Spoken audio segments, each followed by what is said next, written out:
Hey, this is Steve in Dallas, Texas. It's Saturday morning, my friend, and you are listening to Light Talk. Good morning. This is Zach coming to you from our nation's capital, the swamp of Washington, D.C. And this is David coming to you from the beautiful Belmont Shore neighborhood of Long Beach, California. And if you don't already know, you are listening to Light Talk, and we are the Lumen Brothers. Welcome, everyone, to episode 330. 330. We've made the big 330. Anyway. But will we make it to episode 500? 500, that's the question. yes. That'll be in 2 years, 3 years. But anyway, today you've got Steve, Zach, and me, David, on with you. Stan is battling a flood in his home right now, and apparently his solar gone awry. But he's handling that. But you've got the three of us today, and we have a great show for you today because another one of our listeners is joining us to ask her question live on the air.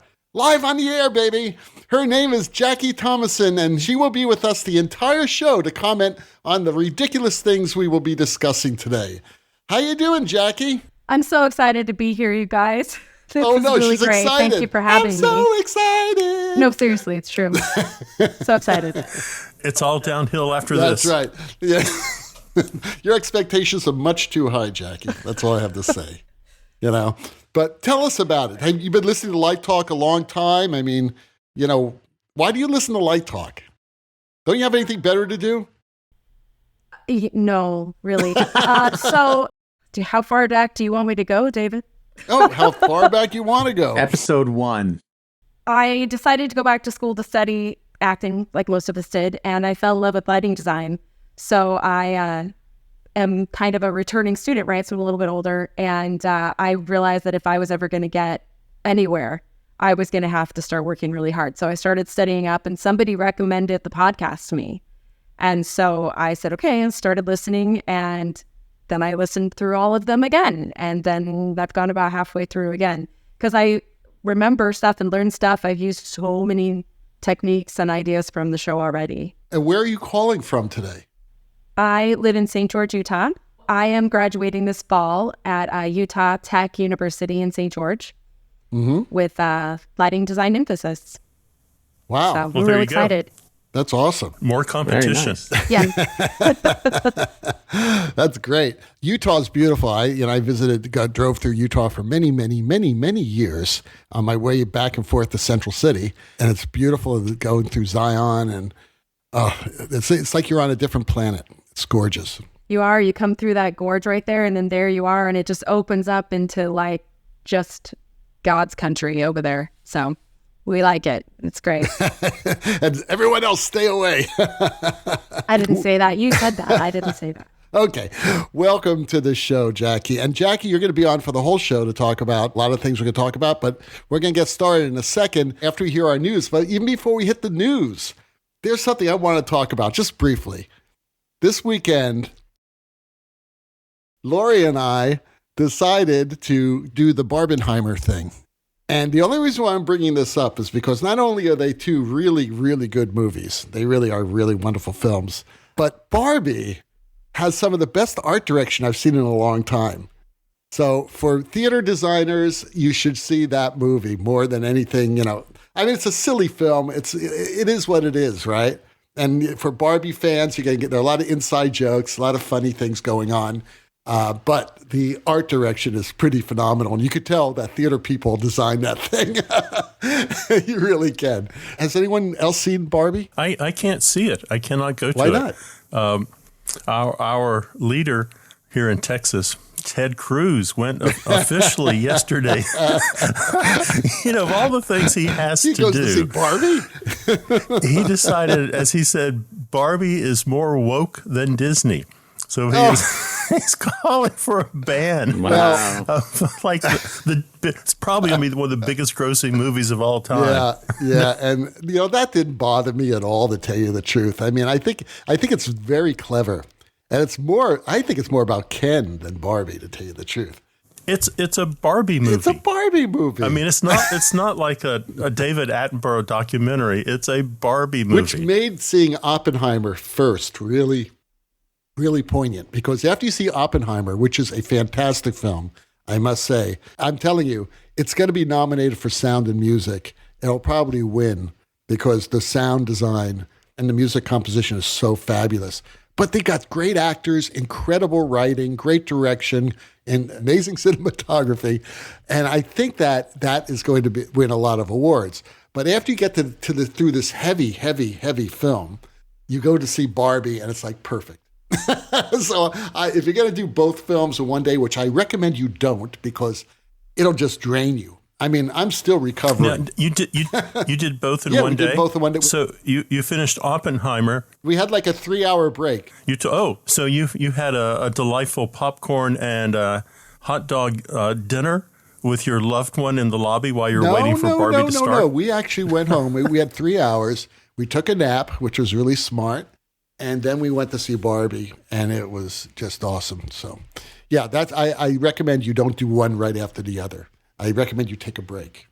Taking a break, especially after Oppenheimer, because it is pretty powerful. It's like the Ring cycle. Yeah, exactly. You're not going to do all 3 shows. I think this review should be titled "The Things I Can Do Because I Don't Have Kids." Now, you can bring your kids to see Barbie, but you certainly can't bring the kids to see Sure, Oppenheimer. they both want to see it. My older son actually studied the Manhattan Project, so he's curious about Oppenheimer. Perfect. Yeah, as well. the history is amazing. And I'm a nut about that. And there are things that I didn't know when I watched that film. So I highly recommend both films. I was just thinking that my teenager is going for a double feature tonight of the Barbie and the Oppenheimer. Oh, there you go. And I was like, oh, maybe I should let her know. Well, she should watch Oppenheimer first. I don't know. It'll be too depressing. I was thinking about just kind of sneaking in and sitting in the back just so that I could say that I saw it. How are you going to sneak in? You're going to like go through the back door trick? You know, where you Sure. have like your teenager, like open up the emergency door and you Put on the sneak in? hat and the mask and just slide on in. Oh, they're going to sit in the back row anyway. You know they are. Okay. Well, this is how parents get into movies free. Oh. You just walk right up. You don't have a ticket, and you go, did my daughter come in here?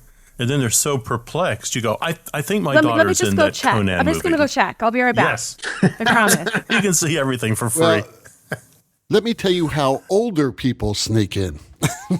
Because this happened the other day. While we're at Oppenheimer, Lori decided to buy the tickets for Barbie. So she's on her phone, right, doing it, right?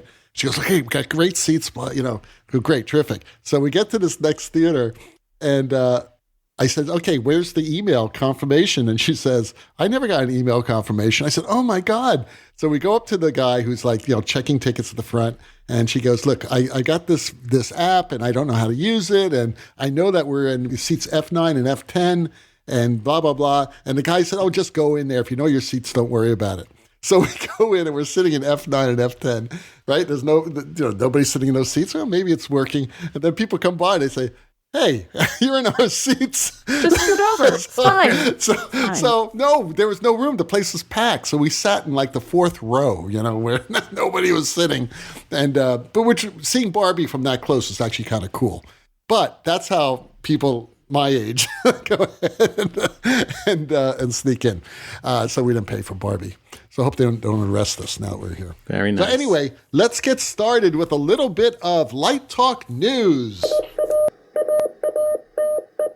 Well, on the front headlines today, the SAG and the Writers Guild strike continues. I'm telling you, that's really kind of crazy because it stopped Hollywood. You guys know anyone who's like in SAG or the Writers Guild? I know a couple people. The thing I found fascinating was on NPR yesterday. The average salary of 87% of SAG members is only $26,000. Yes, I read that. We think about the Tom Cruises of the world. If you're making, anytime you go on strike, it's serious. But boy, people who are just getting by to go on strike, this is huge. The kind of suffering they're going through right now. So, I hope this strike is going to be over fast. I hope they're going to get what they want, and we're going to move on with this. We're going to talk about this more in our Let's Talk About segment, but it's just crazy. And I think it's going to have a huge effect. And it's going to set some precedents when it comes to artificial intelligence, which we're going to talk about too. So very important. Also in the news, one of my all-time favorite companies, opera companies, and a company that I spent 10 years of my early life with, Chautauqua Opera, has announced that they are no longer doing productions there. They're just going to be doing workshops, and they're not going to hire... I heard you say that. Yeah, they're not going to hire professional directors or designers or anything. And for people who don't know, Chautauqua is a very special place in Western New York. And I met a lot of really good friends there and professional colleagues. And it's just a shame. And this is happening. But, a lot of other companies, as we've been talking about over the past 2 weeks, 3 weeks or so, are basically cutting their programs or cutting their seasons. So it's a scary time right now. Yeah, this would be a good time for the National Endowment for the Arts to actually wake up and throw everyone a bone. Yeah, if they had the Congress backing, if they could. That's the problem. Well, Steve needs to talk to Ted Cruz. Well, I was looking at the numbers on this, and, one of our listeners will have the exact number, and I encourage you to post that to our Facebook page. But I think I am spending $1.86 of my federal tax bite, and that goes to the National Endowment for the Arts. They have very modest funds to work with, and we don't support them the way other countries support their national theaters and national programs. So, I think we think everyone says, oh, they're getting lots and lots of money, and it's just, no, they're not. They're not getting lots of money. And so I agree with Zach. Once they could, if they can, if Congress would support it, if we would support them more, it would certainly change things a lot in this country. Yeah. American Theater Magazine, they had an article about it, came out yesterday, and I posted it on the Light Talk Facebook page. And it was very interesting, their review of what's going on in the movement that's happening with a lot of these theaters cutting their seasons. And there's been a huge, huge, huge drop in donations to the theater companies. And that's a big point. That's a big issue. That along that we talked about other issues about the cost of building sets, supplies, materials, labor, things like that. There's a lot going on right now. And all in the meantime, they're opening up the new Back to the Future musical on Broadway. So I bet that'll sell. Yeah, that looks really neat. I saw it. It's a technical feat in many ways, but you also are paying $175 to watch the movie that you can see for free on TV. Oh, so they tried to copy the movie. It's almost word for word the movie. Oh my. Okay. Well, I just did a fast search to see who's closing in America, and this is kind of a shocking thing from July the 11th. Steppenwolf says that they're not closing. They're not closing, but they say that their subscribers have shrunk by 50%. Yeah. And the quote here is, "We are staring down a fiscal hole." Wow. That's crazy. Okay, on that note, let's get started with the show. Cheery note. I think I'm changing my profession. Garden Talk with David. Right. All right, let's get started. And since Jackie has come all the way from her backyard to be on the show, we're going to ask her to ask the question that she wanted to ask on the show. So here you go, Jackie. It's all yours. Do your worst.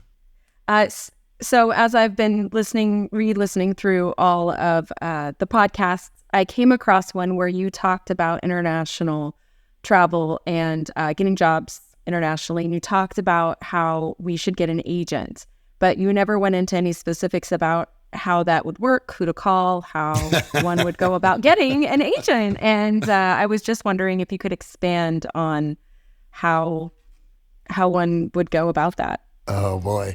Well, I'm very good at pontificating a statement and then not telling you the details. And there's a reason for that. No, I mean, okay. Agents. Zach, do you have an agent? I do not right now, but I did for the 20 years prior to the pandemic. And during the pandemic, my agent ran screaming. That probably was wise. Was it worth having an agent, Zach?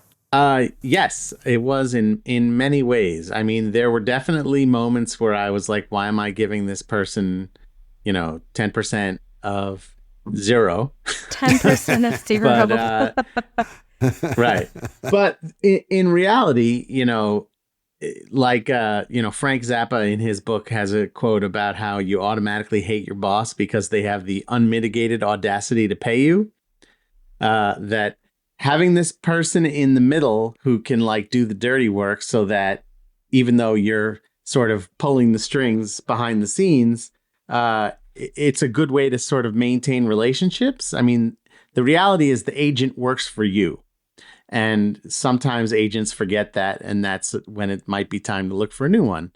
But one of the things that I learned early on that was actually really interesting in the agency world was that there's a lot of potential for sort of cross-pollination when you're with an agent. So let's say my agent represents a handful of scenic designers and lighting designers and sound designers as well as me. There's a lot of opportunities for them to pair and group those people to sort of pitch, how about this group of people? And the other part of that, which is nice, is I don't know if you've ever heard the term favored nations, but a lot of our employers say, oh, this is favored nations. We're giving everybody the same amount of money. And if your agent represents other people that are working on that show or have worked at that theater, they'll know if that's true or not. So that's just one or two of many of the benefits of having an agent. I think Jackie's asking how to get an agent. I'm wondering if it's as mysterious as trying to join the union. I still don't understand how that works either. Well, if you're working in the profession, you'll probably be able to get into the union. The union has changed a lot over the past 30, 40 years. Before it was like a good old boys network. I'm sure you've heard that term. My generation sort of changed that because we thought it was ridiculous that if people, were actually working in the profession, they should be in the union because they need representation. And why not, right? Back then, it was a little different. Now it's changed a lot. And we just had someone on this show. Who was it who got into the union when he was 17? It was, oh God, I can't think of his name. Oh, no. Hurts my brain now. I demand a fact check on that. It was. And you guys tried to guess. He just turned 17. Yeah, he was really young. And yes, we tried to guess. It was Jared Sayeg. That's who it was. Oh, God. And they gave it to him because he knew what he was doing and he was working in the profession. So why not? He was working at the LA Opera. So come on. The LA Opera is a signatory of United Scenic Artists. So why not? So that's not so bad. Agency. This is what I have to say about agents. If you're first starting out, you really don't need an agent. But if you start, getting really big shows, then yes, then you should, like, for instance, if you're going to do a Broadway show or a big commercial show, absolutely. How do you get that agent? You ask other designers. Yes. Okay. Yes. And you ask them who their agent is, who they'd recommend, that sort of thing. For instance, I don't have an agent in North America. Every show I do in North America, I negotiate myself. If I was doing a Broadway show, that would be different. I would have an agent. But if I'm doing anything else, I wouldn't have an agent. My agent handles all my European shows, and there's a good reason for that, especially the shows in Italy. And I must tell you, I got this agent because my friend, I won't mention names, but a friend of mine told me, you're going to have to use my agent if you start doing shows in Italy. And I said, why? He said, you will understand when you learn to do a show in Italy. And is sure his name enough, Saul? Oh, his name is Saul. Better call Saul. His name's not Saul. But let me tell you something. He is one of the nicest people in the world. I stay in the nicest places for dirt cheap because everyone owes somebody a favor in Italy. And so there you go, right? And I always get paid on time. Unlike other artists in the theater, I always get paid on time. Or there'll be a horse's head in the producer's bed. Yes, exactly. Although, parts of Italy, they eat horses, so that may not be a good thing. But you may have some other head in your bed that you don't want. It's the deepest head. I wouldn't talk more about that. Steve, have you ever used an agent? So no, I'm in the same boat you're in. I've always negotiated my own contracts, both here and abroad. But if I ever did a big monster rock and roll tour or a Broadway show, I would definitely have an agent working for me. And I found out years ago, and because it doesn't impact my day-to-day life, there are several agencies that will represent you on a show-by-show basis. They may not pick you up as a permanent client, but they're more than happy to represent you on a show-to-show basis. What do they do? Do they just kind of look over the contract, or do they provide them hey, these are the terms that are appropriate? Well, I think it goes back to what Zach was talking about. The advantage of having an agent, from my point of view, would be twofold. As Zach says, I can always be the nice guy. I don't have to come to a meeting and go, where's my paycheck? The agent is taking care of that. Also, I don't have to be the guy who's saying, I want to do your show, but it's going to cost you another $1,000. My agent is doing that. So I just let the businessman or businesswoman handle that business side of it, and I handle the artistry side of it. As far as salaries and things like that go, it harkens back to United Scenic Artists contract, and there are minimums on that. And if you are, I don't know, we'll pick Ken Billington, who has 1,000 Tony Awards. He doesn't have to worry about working for a minimum. So, your salary is based on what you're bringing to the project, as it should be. Yeah. So we call that, your quote. What is the standard for a certain size production? And one of the things that's good about having an agent is they're kind of aware of what the going rate is for various designers. So they can say, oh, you're doing a Broadway show, you're in a 1,500 seat theater. This is what this person charges, and this is what that person charges. But one of the things that I think is really important to keep in mind is that agents don't really find you work. That still falls on our shoulders to find you work. The agent might help you open a door, but they don't get you work. They just help make sure that you get treated fairly. Yeah. And if you listen to our show a lot, you'll hear us say it all the time. The person who gets you work is the director. That's the person who you really need to, meeting more. You can't meet enough directors. Is there a best, I've, of course, been to LDI and I'll be there again this year. Is there a best way to meet lots of directors? They're is it best just to start working and just get to know people? Yeah. Start working in your community.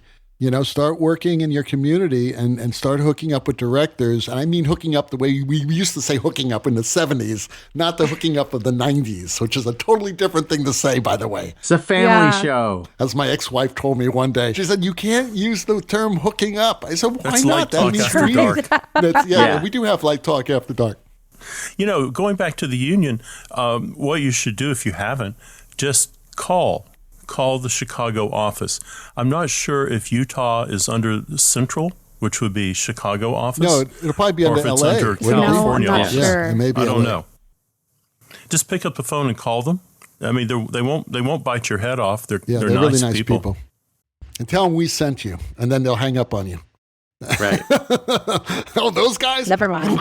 I don't want to talk to you. They don't know what you're talking cool. about. All right. I think Zach has our next question. Yes. So John W. in Virginia writes, I need a big, bright projector, but as far as I know, all we have in my city is Best Buy. How do I find something more appropriate for theater? Wait, isn't Best Buy out of business? Are We they have still one around? here. No, they're great. No, that's Circuit City. At the Radio Oh, Shack. that's Circuit City, right? They went with Sears. Yeah, and they and went down Fry's. the- Fry's went out of business? too. That was sad. place. I miss Fry's. Fry's is out of business. Yeah, Yeah. been a while. Yeah, they had good deals. Right. Well, washing Right. machines. You could have gotten a big projector and a clearance sale there, the fire sale. That's right. Where do you get your big projectors? Yeah, where's your big projectors come from? What's very interesting about getting big projectors is that at this point now, like we're seeing a lot of cannibalism in the industry where big companies are eating up all the little companies and becoming even bigger. So we have companies like PRG and Four Wall, who, it's like the Hydra, cut off one head and two grow in its place. So, looking up those kinds of things is always a good place to start. These big companies like PRG and Four Wall, as I mentioned, there's a whole bunch of LA-based ones and New York-based ones. Another place you can always look that's sort of like the hidden gem here is there's a store in New York City called B&H Photo Video. Oh, yeah. They've been around forever. They have been around forever, and they actually sell all of these projectors too. And you may not want to necessarily get it from there, but their website is an invaluable tool when you're trying to figure out, what do I need? And then you can take it from there. So you can look up on their website and say, I want a projector that's a laser projector. It's 20,000 lumens, blah, blah, blah, blah, blah. And then it'll give you options for Barco and options for Christie and all this other stuff. You can get all the stats you need on the projectors. And then you can kind of like reverse engineer it by Googling who sells these projectors. And you'll probably find Four Wall and PRG and a bunch of other shops. Or you can buy it from B&H as well. But I feel like whenever I'm putting a system together, I start at the B&H website. We had a student who had this problem a few years ago who will remain nameless. And this person, we were working on a show and we said, how did you get your hands on these 4 projectors? And he went, Best Buy. And we said, you had this kind of money? And he goes, no, but I've got my dad's credit card and I'm going to return them in 8 days. That's what I was thinking. The show better not be extended. These projectors have to go back. I know a bunch of people who worked on the movie Shrek. And when they were getting ready to do the final render, they went to Fry's and they bought like 400 motherboards and they built a render farm. And then after it was done, they returned it. Oh, and that's why Fry's is out of business. There you go. I knew it was someone you knew. I knew you had to be involved somehow. Damn it, Zach. Oh, we lost Fry's because of your friends. You ruined it for all of us. Thanks a lot. Yeah, now we have to do everything through Amazon and return all that shit. That's another thing, 30 days. Right. I don't know if you want to be lugging a 400-pound projector to your local Whole Foods to return it. And they have, by the way, they wrap it at Whole Foods. You don't even have to wrap it. You just bring the whole damn thing, say, here, send this back to Amazon. Okay. That's right. Yeah. Yeah, it's unlike UPS where you do have to put it in a box. At Whole Foods, you just, bring the giant float that you bought, last week. You're sitting your Grand MA back at Whole Foods. Right. Exactly. And some open underwear. Whole Foods has really expanded, I tell you. Yeah. That would be the worst job in the world, is working at the Amazon counter at Whole Foods. I think that would be the worst. Absolutely. Well, someone walks up and goes, can I pay for these tomatoes here? The line is too long, and I got to get home. Okay. Oh, my God. All right. Well, I have a question here. Denise from Warsaw, Poland. This is our first Polish question. Wow, that's awesome. Denise from Warsaw asks, have you ever been so frustrated that you quit and walked off a show? If so, was it dramatic? Depends. Dramatic exit. It's a dramatic. Listen, we're theater people. When you make an exit, it's got to be dramatic. Go big or go home. Right. I didn't walk out on a show, but I was doing a show, and the designer, I was assisting, the designer and I were getting on an airplane at LaGuardia and flying to Mexico City. And he didn't get on the airplane. He wasn't there. And I got a text message, and it said, I've quit. Good luck with the show. So I called the producer up. I didn't know what to do. Called the producer up. Right. The phone, the phones were built into the seats in those days. And I said, so-and-so just quit the show. And he went, yeah, sure, right. And I said, no, I'm sitting on the airplane. We're taxiing, and he's not here. He's not coming. He has quit the show. And the producer was saying like, oh, yeah, come on, yeah. Let me talk to him. Oh, he didn't believe you. Oh, No, he didn't believe me until about the no. third time I said it. And I said, he's really not here. Oh, my. It was a big break for me. It was a big break. Then you got to do it all. Okay, first of all, I think we talked about this way back in season 3. I think it was episode. How do you remember these things? I've got this mind I can remember long-term memory. I'm really good at that. My short-term sucks. Like I forgot Jackie's name already. So we can have Jackie on the show next week? Well, if it makes you feel better, I remember that we talked about this before. This subject was on before about who had quit a show, and none of you had quit a show. And do you remember our answer, why we never quit a show? Because you don't want to say, or you want anybody to say, though, they quit a show. It's also not the theater thing to do. I think we talked about this actually at one of our LDI sessions, that you would never want to not be a team player unless you're doing something that is morally reprehensible. If there's something that is just you will not be a part of, then absolutely. And you need to let people know. Zach, have you ever quit a show? For a while, I specialized in working on shows that other people quit. Oh, There you that's go. interesting. There you So go. That's a that good was thing fun. because you solved a problem. Yeah, because everybody wants to be that kind of hero. Come in and save the Yeah. day. But I mean, I think we actually talked about this also, that one of the best ways to sort of quit a show before you get in too deep is Yeah. you say, I really would love to do this, but I'm just not available. Because like when David was saying earlier about how you get your jobs from the directors, like even if one member of the team is so psychotic that you can't do the job, there are other people on there that you still want to stay connected to. So That's right. finding a way to gently step away is a good way to keep in touch with some of these people. And I often think of the comedian Mitch Hedberg, who had a joke about when you're camping in a tent, you can't really get mad because what are you going to do? Slam the flap? So that's how you softly exit as opposed to dramatic. It's sotto voce.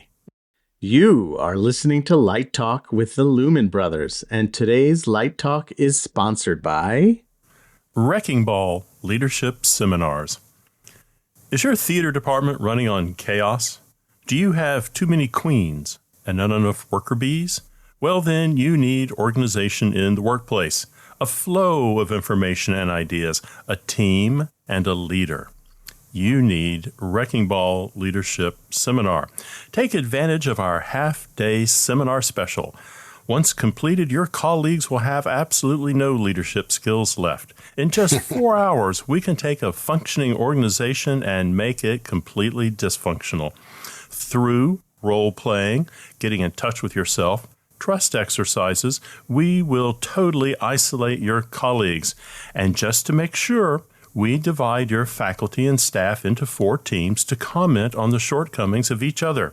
Think about it. General studies against design, design against acting, acting against management, staff against faculty. By lunch, no one will be speaking to each other, let alone putting forth ideas, taking a leadership role, or ever working together. As chair, you will start the semester with a clean slate. You can build from the ground up. Be the third world dictator you know you can be. Micromanage all you want and get zero pushback from your mindless zombies. Satisfaction guaranteed if you promise to roll up your sleeves and bark out orders. Wrecking Ball Leadership Seminars. You are just a phone call away from greatness. I'm pretty sure I've worked with some of their graduates. I am so happy that my last semester is the next semester. I don't have to deal with that anymore. anymore. I'm not saying it's ever happened here, but No. I love these seminars where the entire faculty and staff are together, who are a lot of nice people I work with. And the first thing someone says is, we're going to do trust games to open up conversation. And, you see the eyes glazing over. I do not want to do a trust seminar. I do not want to let my 70-year-old body fall backward into my 68-year-old secretary's hands and hope she catches me. Right. After the trust games, it's kayaking. Yes, kayaking. And at least you called it what it is, a seminar. All the theatrical organizations, and educational organizations I'm in have always called it, what do they call them, retreats. There's no retreat when you do it. The retreats are BS. These are seminars. You have to be there. In Texas, there's nothing I love more than getting up and driving 50 miles to a retreat. Because it looks the same. You drive 50 miles in Texas, it looks like the 50 miles you came from. I drove an hour for this, and we're having things from Hardee's. No. Let's at least go to Whole Foods. Yeah, I could have gone to Buc-ee's. Buc-ee's. Don't be laughing about Buc-ee's. That's a Texas tradition there. I don't know Buc-ee's. Absolutely. Okay. And now back to Light Talk.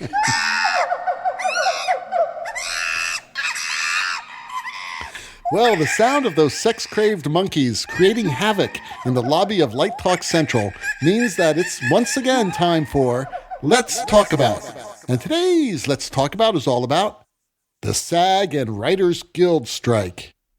Oh, yeah. The strike is still on. We started talking about this at the top of the show, but it really brings a lot of things to our attention. And one of them is the terms and why they're being so hardball about it. First of all, as Steve said earlier, people aren't getting paid enough. I mean, it's ridiculous. $26,000 a year. You can't even qualify for the health insurance with $26,000. Well, there's that mythology that everyone who's in SAG is a millionaire, that they're all Tom Cruise. Right, exactly. There are probably 10 of them. You know what I mean? And same thing in design. I mean, a lot of designers are in USA, but they can't afford to make the payments for the health insurance. It's crazy, and it's a shame. But there's also the big issue of artificial intelligence. And especially for the Writers Guild right now. It was funny because I was watching a special on CNN the other day, and they were talking about how, AI can actually dub in foreign voices into an actor who's already has filmed the scene in the movie, and they take the gestures of his face and they can actually change them to go along with the words, so you no longer get the dubbing like where the sound doesn't match the lips. Now the lips match perfectly to the foreign language. It's unbelievable. Yeah. Plus, they've in the new Indiana Jones film, they were able to take Harrison Ford and knock 40 years off of his life on certain scenes. True. And now the AI is able to simulate voices. If you guys want to go to, there's a great YouTube channel called There I Ruined It. And he does all this crazy stuff right now. He just released a single that's Elvis singing Baby Got Back. And you can't tell if it's Elvis or not. It sounds just like him. It's really pretty amazing. So what the Screen Actors Guild is concerned about is allowing these studios to basically use their likeness and their voices in perpetuity and, without any payment, which is nuts. They get paid for one day. That's what I read it was. You get paid for one day, they scan you, and then they can use your likeness whenever they want. Oh, you see, that's a big issue, Yeah. I'm sorry. And there's this guy who's talking about, actors cannot be replaced because you lose the soul of the actor. I don't know how many of the public actually realizes, can tell the difference between the soul of an actor and not. And I would not trust them. I thought you were going to say actors have no souls. Well, no, I'm not going to say that because some of my best friends are actors. That's good. And most of them have souls. But that being said, this guy said, but writers can be replaced. And I find that very disturbing. Actually, both things I find disturbing. So this is a very important strike, and they need to get this figured out. And now it's going to happen in our area too, in design. Because you guys know how I feel about design. We just avoided that pink contract strike. That right. Was like a week or two ago. That would have brought the rest of the live entertainment world to a standstill. In addition to Hollywood, had it become a strike, but hours before the deadline, they were able to solve it, which is great. Jackie, how do you feel about this? So like everyone, I've been trying to keep up with the strike and everything that's happening. And for the record, I've never been a part of any kind of strike. But it seems to me that there are two areas that are most important. And of course, the first one is pays and contracts and compensation for writers and actors. And there's a lot of new places where they need to be compensated for, their online work and any other time that they are giving up their likeness for AI. Mm-hmm. There needs to be some kind of compensation made for that. And I don't particularly know where that would end up. But, there's residuals and royalties. I mean, maybe the solution lies in there somewhere. But something like near and dear to my heart is the idea of the lack of integrity of these executives and production houses is appalling to me. Right, absolutely. I mean, they're going in and they're allowing essentially their employees to possibly lose their homes, use their savings accounts, have to go and work somewhere where they might not be compensated in the same way. To me, they're causing a rift in between their employees and their executives. And I just don't see how that's going to end in some positive way. It's going to end poorly. Exactly. Mm-hmm. And I just feel like if we as artists came back to these companies and worked for them again, how can we be expected to do that? It seems like it's almost like going back to a bad relationship. And as I said, I don't have this personal experience at my point in my career, but just from my heart of hearts and my core, it just seems like how are we going to go back to working with people that were willing to put us in that position? I don't know how actors do it. Yeah. We've got AI also that's coming up, like a huge tidal wave of it needs its own solution. As you guys were saying, you go in, you're paid for the one day, they scan you, and that's it. Now they own you. I cannot see how that is going to end well. I mean, people are entitled to being compensated for any of their efforts, whether it's AI, their images, their voice. They don't own us.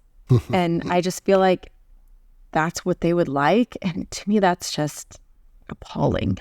There needs to be a right of first refusal type of thing where if they want to use an actor's likeness, they've got to negotiate for it. And that actor is going to have to give them permission for a fee. And it doesn't have to be a set fee. It just has to be a fee negotiated by both parties. And then if Tom Cruise doesn't want his likeness or his estate doesn't want his likeness used for $1 million, then they don't use it. That type of protection needs to happen for actors and writers and voiceover artists, people who are being used now and manipulated. There needs to be a law. I mean, there's a lot going on with AI right now that is kind of questionable. Well, I can tell you from a friend of mine who's one of the people on strike, one of the interesting points that he raised is that they want such blanket approval of this. They want to be able to say, we own this likeness forever, that let's say you're an actor starting out, you're hungry, you need the money, you do this, and then 5 years later, you're a movie star. But then they say, we don't need you because we've already scanned you. We can just use that instead of you. Maybe you can own your scan. Yeah. Like maybe you own that. Yeah, you should be able to own your scan. Right. But then you could do 2 jobs at once. You can't beat that. Well, I think everyone assumes that We'll look at screenwriters. I mean, I think everyone assumes all these people are rich. Not everyone wrote Jurassic Park. Not everyone wrote Oppenheimer. I'm looking at the numbers here, and the Screenwriters Guild says a typical salary is 3% of the budget. So, $1 million budget, you get $30,000. How many times is that split? And does that go to every writer, or does it go to the head writer? I mean, how is that divvied up? But looking at their numbers here, if you are and this is coming from the Screenwriters Guild, if you are an in-demand top earner for television, there are exceptions, but if you're a top earner, you're making about $70,000 a year. 75 percentile, 50,000. Average. In L.A.? Yeah. That's poverty in L.A. Average, 40,000. 25th percentile, 35,000. So you're going from a monthly salary of about $3,000 to about $6,000. Part of that I heard also that I think you got to keep in mind is, it's a game of chicken between the executives and the writers. And there was a great infographic that I saw that talked about what Steve's saying, that the screenwriter who makes $70,000 a year is fighting with someone like Bob Iger, who makes $79,000 a day. Mm-hmm. Well, did you see that interview with Bob Iger where he is talking about? Yes. Did you see the follow-up interview with the screenwriter? The follow-up interview, Bob Iger's sitting somewhere, I think, in Utah, and the screenwriter says, "Yeah, I'm living in poverty," and there he is sitting in this beautiful kind of resort area talking to me about what realistic expectations are. And if you pan the camera out a little bit, you see beautiful, beautiful landscape of Utah. And if you pan the camera out a little bit more, you see the private airport with his jet sitting there that he flew into that resort to have that interview. Yeah. Wow. And it's been quoted from a film company executive. He said, just wait them out. Yeah, they're trying to play when they chicken. lose their house, they can't pay rent, then they'll come around. That was so disgusting. Yeah, I mean, you expect that from some big automotive company executive, right? Against United Auto Workers or the United Steel Workers. No, not from, the head of MGM or whoever it was. Well, if you remember 20 years ago or so, I think it was in 2000, the writers went out and they stayed out for 6 months. Mm-hmm. And I heard yesterday on NPR, my favorite station, that Dwayne Johnson had written a 7-figure check to go to the strike fund. So, the people who have money seem to be stepping up to help, but it's, yeah. Bob Iger has a point, or anyone who is incredibly wealthy has a point. Just wait them out. Yeah. They'll eventually lose their house. They'll eventually lose their car. As awful as that was, 3 days into the strike, Universal decided to trim all the ficus trees outside its studio because I saw that. I know, the strikers I were saw that. walking so that the sun, they wouldn't have any shade. Right? It just happened to happen just like a 2 or 3 days coincidence. into the strike. Yeah, just a coincidence. This is the sort of BS that just really pisses me off. I think that it's unconscionable, and I'd say let's support. So, our union supporting SAG and the Screenwriters Guild. I think all the unions need to support. I think all of America needs to support them. Well, people forget unions gave us the weekend. That's right. They gave us a livable wage. They gave us health care. So even people who aren't in the union are, the union did a lot for them too. That's right. So support your local screenwriter and your actors. God forbid, the poor actors. They can be found in Starbucks. Well, I like that, the Teamsters settled pretty quickly, and I liked the signs they were holding up, and the sign said, "This is just a practice." There you go. All right. I think we can close the door on that for now. I'm sure we'll have updates in the weeks ahead. Let's hope the strike ends and that the writers and everyone else gets the protection and the money they need and deserve. So Steve has the last question of the day. Yes, it's from Gary in Sweetwater, Texas. And Gary writes, sometimes I feel new lighting technology is leaving me in the dust. How do you feel? What can I do? Well, hang on, Gary. I got to wash the dust down my throat here with some water. Get the dust buster out. Okay. There's a couple ways to look at this. I'm going to look at it my way. And, there are people out there who are going to cringe and, burn effigies of me. No, I don't feel I'm being left in the dust by lighting technology. What I'm choosing to do is cherry pick what I want to invest my time in learning. So if I had to keep up with everything, I would be dusty. But I keep up with the stuff that, I'm working on at that minute in time, and not just like, I got to learn 17 things today. Particularly things that I may never use, like field stripping a Verilight and pulling all the parts out and putting it back in. I think you concentrate on what you need as a designer, and you take it project by project, and it doesn't seem so overwhelming to you, or at least that has worked for me for years. What about you, Zach? Are you overwhelmed by projection technology? Well, I can tell you that in the hour that we've been talking, 17 new media servers were released. Probably. That's the pace at which it goes. But, it's funny. I think a lot about the Fender Stratocaster. That's a guitar that was invented by Leo Fender in the early 1950s. And the one you can buy today is basically almost the exact same thing as what he made in the early 1950s. And it still can be used to create all kinds of modern and current sounding music of today. And so I think that in concert with what you're saying, Steve, that knowing what you're trying to create is much more important than understanding every single tool that's out there to create it. Because you can always find someone else who can help you manipulate the tools, but you don't want to let the tools design or take over what you're trying to create. And, I think that once you settle on a set of tools that work for you, you really can sort of focus on that. And then, if you're lucky, you'll work with a programmer or a technician who will say, hey, there's this new thing that does what you're doing, but better, more efficiently, quicker, faster, cheaper. And then you can learn about that. Because otherwise, the last thing you want to be doing, and I've seen some very high-profile lighting designers in particular do this, is take on some kind of new equipment during a show that you don't know how to use. Bad idea. And then you end up screaming and fighting with your programmer and saying, can you please send me that, that Strand console from a long time ago that I know how to use. Have you made the pilgrimage to Norman's rare guitars? Because if you go into Norman's, it's like, well, hell, I could buy a brand new guitar for $200. You're telling me this 50-year-old guitar is $60,000? They still got some life in them. It's Jackie, how do you feel about learning new technology? I have a list of things that I want to learn. So I've got a certain amount of things down.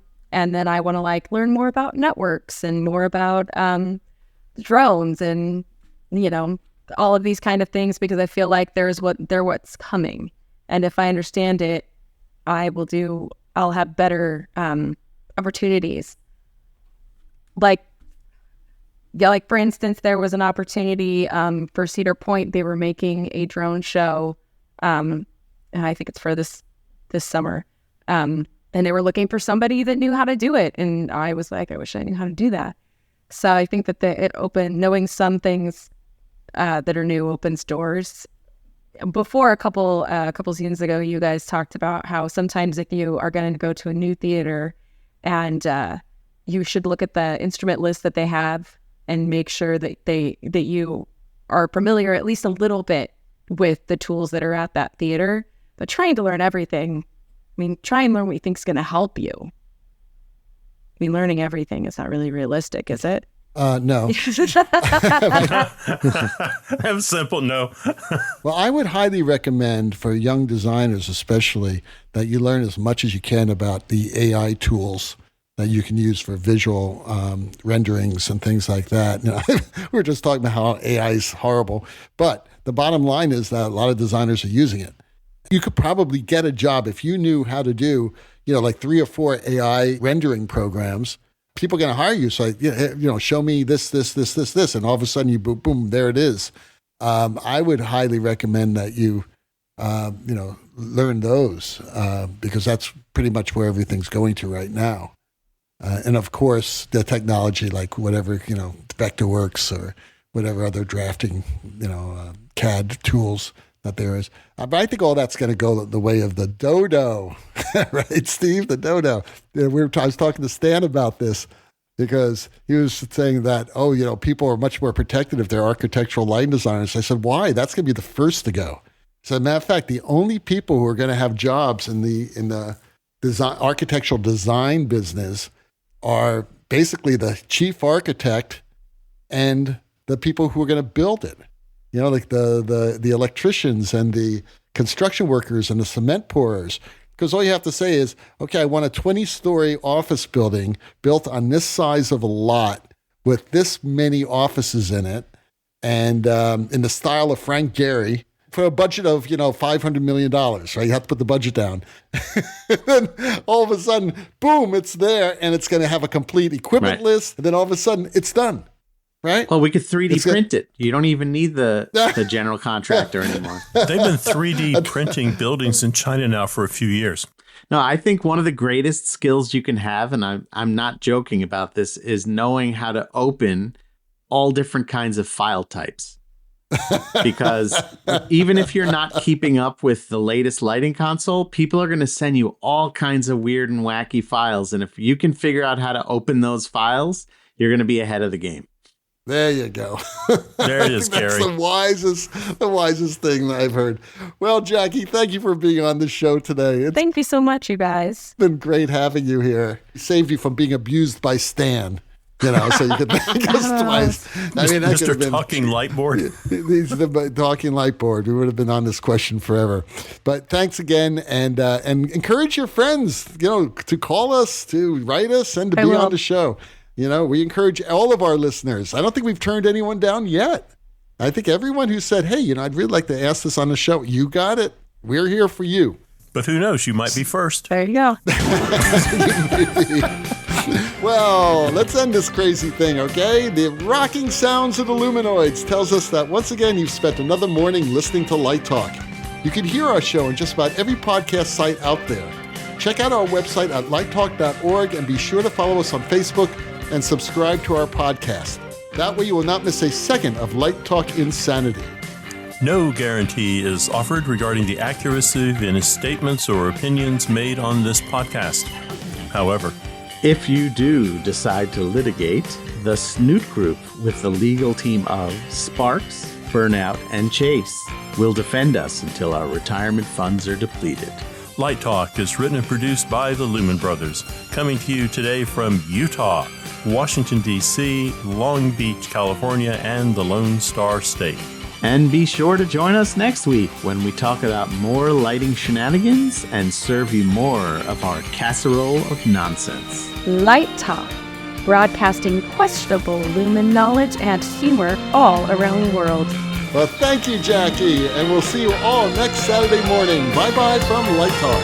Bye-bye. Bye-bye.